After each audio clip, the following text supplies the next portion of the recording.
பாருங்கள், செம்மையாக இருக்குங்க. பிச்சு காட்டுறேன் பாருங்கள். தொடுறதுக்கு முன்னாடியே அப்படியே இதாக சாஃப்டாக இருக்குது. குறகுறப்பாக அரைச்சா தான் நமக்கு வந்து இந்த மாதிரி கிடைக்கும். நீங்கள் கொஞ்சம் நைஸாக அரைச்சிட்டிங்க அப்படின்னா ஹார்டாகிடும்.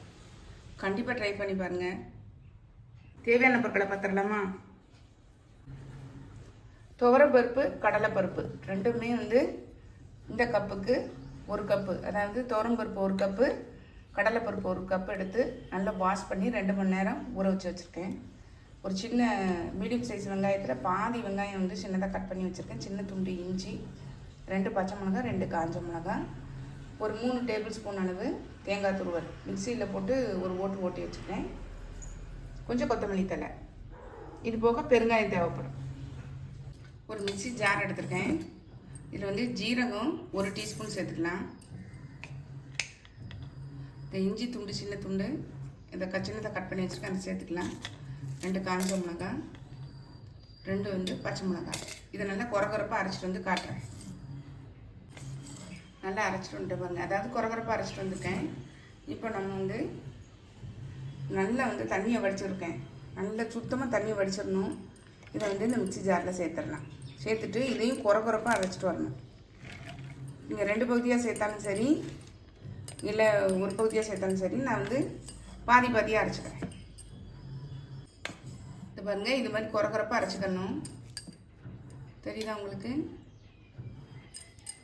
இதே மாதிரி அடுத்த பட்சம் அரைச்சிட்டு வந்து காட்டுறேன்.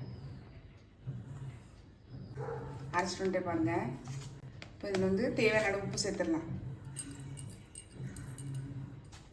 கொஞ்சம் வந்து மஞ்சள் பொடி சேர்த்துடலாம். ஒரு 1/4 டீஸ்பூன் அளவு வந்து மஞ்சள் பொடி, தேங்காய் துருவலையும் சேர்த்துடலாம்.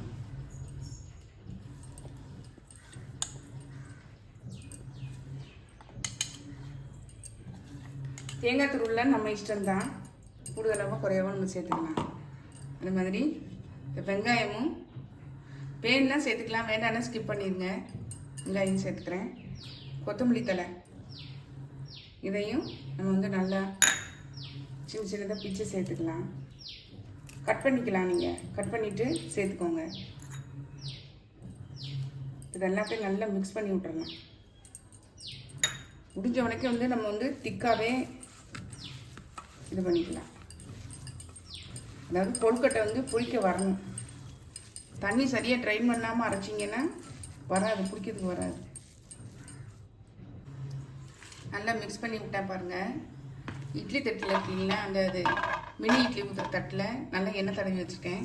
இப்போ இதை வந்து நல்லா நம்ம வந்து சின்ன சின்ன கொழுக்கட்டை மாதிரி நம்ம பிடிச்சிக்கலாம்.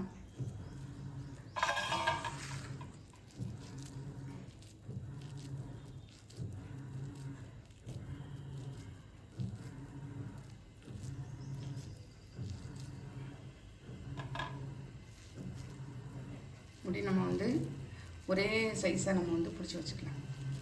நான் உங்களுக்கு அப்படி காமிக்கிறேன்.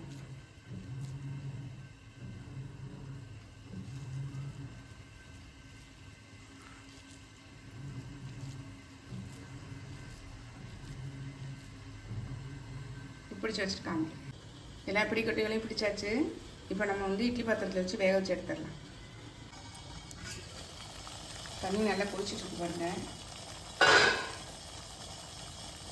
இப்போ இதை உள்ள வேக வச்சு எடுத்துடலாம்.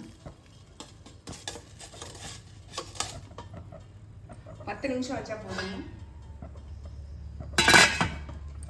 10 நிமிஷம் கழிச்சு பார்க்கலாம். 10 நிமிஷம் ஆயிடுச்சு, ஆஃப் பண்ணிட்டேன். ஓப்பன் பண்ணி பார்த்துடலாம். பாருங்கள், சூப்பராக வந்திருக்கு. இப்போ கொஞ்சம் ஆற விட்டு நம்ம எடுத்து வச்சிடலாம். நம்மளுடைய அரிசியே இல்லாத பருப்பு கொழுக்கட்டை பாருங்கள், சூப்பராக இருக்குது. செம்ம டேஸ்ட்டாக இருக்குங்க. பாருங்கள் எப்படி இருக்குது, சரிதான் உங்களுக்கு? நம்மளுடைய அரிசியே இல்லாத பருப்பு பிடி கொழுக்கட்டை சூப்பராக இருக்குங்க, செம்ம டேஸ்ட்டாக இருக்குது. நீங்கள் இதை தக்காளி சட்னி, தேங்காய் சட்னி, டாங்கர் சட்னி எதோ உடனாலும் வச்சு சாப்பிட்லாம். சூப்பராக இருக்குங்க. சின்ன குழந்தைங்கலேருந்து பெரியவங்க வரைக்கும் விரும்பி சாப்பிடுவாங்க. இது அரிசியே சேர்க்காதனால நல்ல ப்ரோட்டீன் ரிச்சான ஒரு டிஷ்ஷு. கண்டிப்பாக ட்ரை பண்ணி பாருங்கள். இதில் ஒரு துளி எண்ணெய் கூட நம்ம சேர்க்கலை. ட்ரை பண்ணி பார்த்து கமெண்ட்டில் சொல்லுங்கள். லைக் பண்ணுங்கள், ஷேர் பண்ணுங்கள், சப்ஸ்கிரைப் பண்ணுங்கள், பக்கத்தில் பெல் ஐக்கானை கிளிக் பண்ணுங்கள். நாளைக்கு வேற ஒரு ரெசிபியில் உங்களை சந்திக்கிறேன். Bye, thank you.